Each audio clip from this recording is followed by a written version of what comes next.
الله. اللهم صل وسلم وبارك على سيدنا محمد وعلى اله وصحبه وسلم. ان شاء الله النهارده هنتابع مع بعض باقي شرح الدواسات ديت، اللي هم طقم الدواسات ال 32 قطعه اللي بيجي مع المكن المنزلي او بيتباع لوحده عادي في اي مكان بتلاقوه ان شاء الله. هوريكم بقى النهارده هنستخدم دواسه اللي هي البرم. البرم دي اللي احنا بنعمل بيها الخمارات والحاجات اللي زي كده. هوريكم انا عاملاها في الخمار. بسم الله. ده شكل الخمار، ده البرم. يا رب تكون واضحه. شايفين بتكون شكلها حلو قوي، وبتكون ظابطه معانا الخياطه حلوه، وبنستخدمها كمان لما بنكون بنعمل كورنيشه او حاجه. هعملها معاكم اهوت علشان اوريكم بنستخدمها ازاي. هي الدواسه بيكون شكلها كده. اخلعها تاني واوريها لكم. بسم الله كده اهي، بيكون شكلها كده، وبيكون في منها مقاسات كتير بقى. تمام. ده شكل الدواسه، بيكون فيها جزء كده. ده الجزء ده اللي احنا بندخل، اللي هو المبروم ده اللي احنا بندخل فيه القماش علشان نعمله. احنا بنحطها كده وبننزل بالدواسه من هنا، بنظبطها تحت الدواس بالظبط وننزل بتركب معانا. انا سانده بس علشان كده مش عارفه اظبط اهو، عشان انا مقربه لكم بس الموبايل علشان تشوفوا كويس. يا رب تكون واضحه يعني اهي. احنا بنفضل نقرب لحد ما نيجي نضغط كده بتلاقيها ايه ثبتت معانا. هنعمل ايه بقى دلوقتي؟ هوريكم ازاي بنعمل البرم. بصوا احنا بنجيب القماش، اي قماشه عندنا احنا عايزين نعملها. بنعمل ايه بقى؟ بنحاول ندخل طرف القماش فين؟ في الجزء ده. اوريها لكم بالراحه. بسم الله كده مثلا اهو، بنحاول ندخلها فين؟ هنا.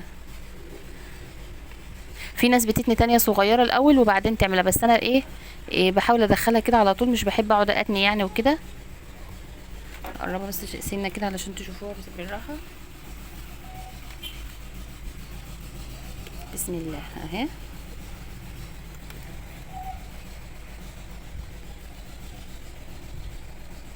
بصوا اهي. على فكرة التصوير مرهق جدا، يعني الواحد لما بيكون بيشتغل مع نفسه كده بتلاقي الدنيا ماشية كويس، لان مش بتبقى شاغلة بالك بقى بتصوير وكلام من ده، يعني بتبقى الموضوع سهل قوي. يعني ما تقلقوش، الموضوع حلو. واللي عنده مكان منزلي يبدأ بيه يا جماعة، وما تستنوش ان انتوا لما تجيبوا صناعي وكلام من ده. مش كل المنزلي وحش ومش كله كويس، يعني في على حسب بقى المكنة اللي معاكي.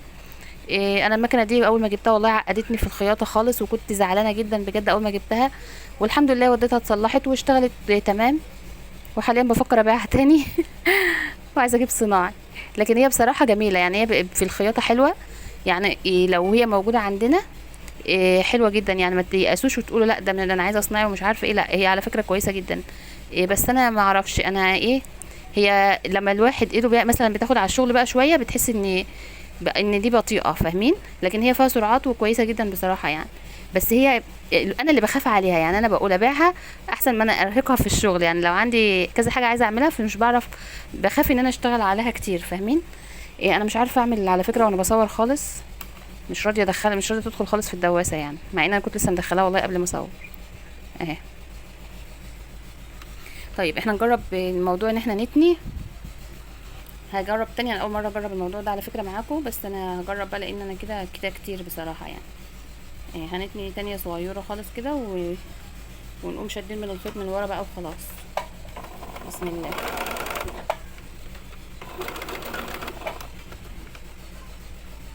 مش نافعه خالص معايا، مش عارفه اعمل وانا بصور على فكره. انا هرجع تاني ان شاء الله اعملها لكم وارجع. بصوا ده شكلها اهي. انا بتدخليها كده، بس انا عشان المكنه كانت بعيده عني قوي وانا بصور فما كنتش عارفه ادخلها وهي بعيد. تمام اهي.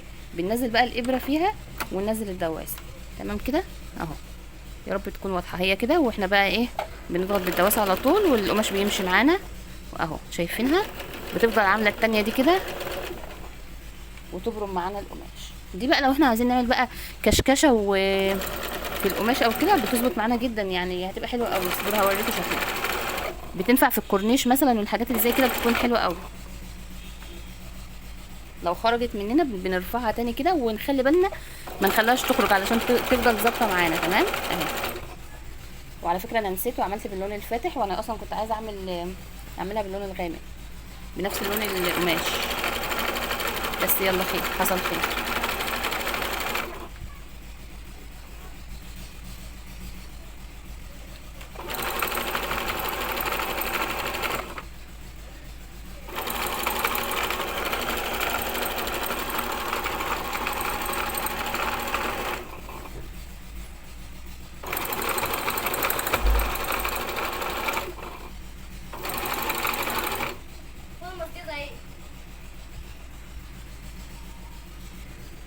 عاوزه اوريكم شكلها في الاخر اهي. بصوا ده شكل البرم. البرم بتاعها شكله حلو قوي بجد. وعلى فكره دواسه البرم دي في منها كمان للمكن اللي هو الصناعي، وموجود للمكن المنزلي عادي وللمكن الصناعي زي ما انتوا عايزين. انا بقى الناحيه التانية دي هعملها كشكشه، علشان شايفين الشرايط اللي بتبقى في الموديلات كده ناحيه كشكشه وناحيه بتبقى بقى ظاهره البرم بتاعها. انا هعمل بقى الناحيه التانية بامر الله كشكشه. ممكن اعملها بالدواسه العاديه عادي، وممكن اعملها بدواسه الكشكشه. ممكن هستخدم معاكم دواسه الكشكشه علشان لو حابين تشوفوها بالمره. ده شكل دواسه الكشكشه. فرق بقى بينها وبين دواسه البرم ايه؟ ان دواسه البرم بتتركب في العمود اللي هو جاي اصلا مع المكنه. تمام. يا رب تكون واضحه اهي. هقرب بس علشان تبقوا شايفين كويس معايا. دي بتتركب فين؟ في عمود المكنه ده. دواسه الكشكشه بقى بتبقى معاها العمود بتاعها اللي هو ده زي هنا كده، فاحنا بنفك المسمار هنا ونشيل دي ونركب دي. هوقف بس عم افك وارجع لكم تاني. انا هنا فكيتها. بصوا دي بقى الجزء ده لو موجود بيتركب في المكنه، بنحط عليه اي دواسه موجوده عندنا. ده احنا شلناه خلاص عشان احنا مش محتاجينه، احنا عايزين دواسه الكشكشه وهي موجوده اصلا بالعمود بتاعها، مش محتاجه حاجه تانية. اهو بس وبنربط ربطه صغيره خالص بتلاقي إيه ربطت معانا. تمام كده. هنعمل ايه بقى؟ هنكشكش. اقول لكم نكشكش ازاي. طبعا احنا عاملين ناحيه برم، الناحيه التانية اللي احنا عايزين نعملها كشكشه هنعملها ازاي؟ بسم الله. هنشتغل عادي خالص، هي بتكشكش مع بعض مع نفسها. لو احنا كمان عندنا هنا، لو احنا عايزين نحط قماشه مكشكشه وقماشه عاديه خالص مش مكشكشه بنحطها. يعني بصوا هنكشكش بس الاول اهو. يعني دي لو احنا عايزين نكشكش بس بنحطها تحت الدواسه. عايزين نعمل بقى كمان قماشه، بصوا اللي هي بتكون بقى مش مكشكشه لما بتكون دورين في بعض اهي، فيها جزء كمان من فوق كده شايفينه؟ يا رب يكون واضح. يعني ده المجرى دي هي دي اللي احنا بندخل فيها القماش. نشتغل بقى بسم الله كده اهي. هي بتكشكش مع نفسها. هي كانت في الاول على فكره ما كنتش عارفه استخدمها خالص، وما كانش بتكشكش معايا خالص نهائي يعني، بس الحمد لله اهي بدات تكشكش. نمسك بس من ورا عشان شغالين علشان عايزه اوريكم بس شكل الكشكشه بتاعتها اهي. على فكره القماشه فلتت مني، احنا لازم نمشي على، يعني شايفين حرف الدواسه ده نخلي طرف القماش عليه علشان ما نتلخبطش.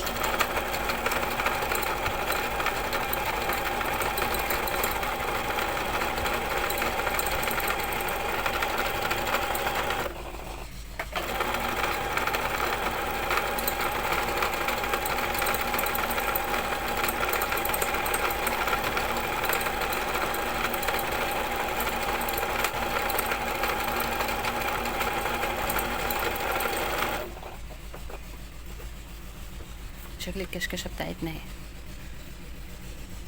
يا رب تكون واضحه. ده كده لما بنكون بقى عايزين نستخدم الكورنيشه دي بنستخدمها كده، بنخيط من هنا ودي بتكون مكشكشه كده في الحاجه اللي احنا عايزينها. يا رب اكون افدتكم النهارده وتكونوا استفدتوا بالفيديو، ويا رب لو يعني استفدتوا اي استفاده تعملوا لي لايك وتشتركوا في القناه وتستنوني ان شاء الله علشان اعمل لكم فيديوهات كتير. واللي محتاج اي حاجه يكتب لي في التعليقات ان شاء الله، واستنوني وبامر الله مش هتاخر عليكم تاني. السلام عليكم.